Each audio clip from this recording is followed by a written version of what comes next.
Hello Calpella Cubs, my name is Mr. Dan and I'm the garden teacher here at Calpella. Some of you may already know who I am and some of you may be new to Calpella, so I would like to welcome all of you and show you around our garden. This school year is a little different than the past. We are not able to be here in person, so I'll be making short videos for your teachers to show you in class. This will help us keep in touch and show you how our garden is doing. So let's go explore. So we enter the garden behind the science room. As we enter, we can see we have all kinds of garden beds. Now this year, I only planted a lot of sunflowers. I didn't do a lot of vegetables because I kind of knew that we weren't going to be here in person the beginning of the school year, and that's when we have a lot of vegetables to harvest. But I did plant a few. I planted some tomatoes here. As you can see, some of them are turning ripe. We don't like green tomatoes, but I like red tomatoes. The garden is a great place to explore our outside world. I encourage students at home to go outside in your garden, park, or woods near your home and look for plants, insects, and animals. Do this with an adult, of course. I don't want anybody going off into the woods by themselves. The cool thing about sunflowers is in a short 4-month span, they get bigger than me. So, I'm about 6 foot tall and my arm can't even reach the top of this sunflower. I grabbed the head, but it's hanging down like this. So this thing is probably 8 feet tall. And the head of the sunflower, it's about the size of my head. When you look at a sunflower, you see the petals here on the outside, but what a lot of people don't know is that each sunflower seed has its own flower. And I'll give you a closer look at that here in a example of the sunflower. You can see inside here, let's get focused, each seed has its own little flower. See all those flowers? Hundreds and hundreds of flowers in this one head. And you can see here they fall off, and inside there, right there, you have sunflower seeds. Some of you may recognize the fruit on this plant here. It's a pickle, right? Well, actually it's a cucumber, but pickles are made from cucumbers. So that's why you probably recognize this fruit. So when we're in the garden, a lot of times we think, hey, it's a garden, it's full of food.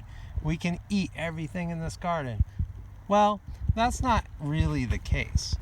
Let's take a tomato plant, for example. The leaves of the tomato plant are actually poisonous. They'll make you sick. You don't want to eat these leaves. But the fruit of the tomato plant, the tomato itself, is edible. We eat this. You slice it up, put it on a hamburger or on a salad, or make spaghetti sauce out of it, or pizza sauce. So the fruit is the edible part of the plant. The leaves in the actual plant is not edible. We cannot eat that. In the garden we have different trees, and this one happens to be well, can you guess what it is? That's right, it's an apple tree.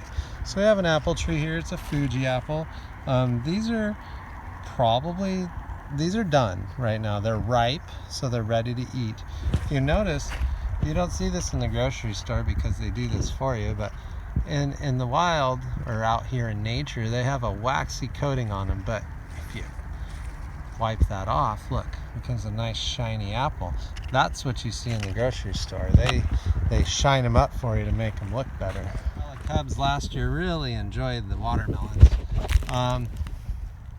They're pretty easy to grow here. They like warm weather, and I want to show you how to tell if a watermelon is ripe when it's still attached to the vine. If you're growing watermelon at home, it's really not that easy to tell when they're ripe.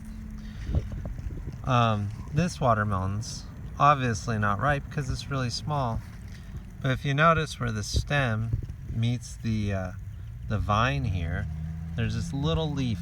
It's called a spoon leaf. Now it looks different than the leaves of the actual plant here. So this spoon leaf and this first little tendril, we call it, it curls around things so the vine can hold on to plants. Now when this little spoon and this little tendril dry up and turn brown, you wait a few days and this watermelon will be ripe. I have an example of a ripe watermelon right over here. Now, if we look at this watermelon, you can see it's big, it's really heavy, but if you look real closely, you can see this little dried up leaf. That's that spoon leaf. And then if I look around here, I notice that this tendril, it's dried up.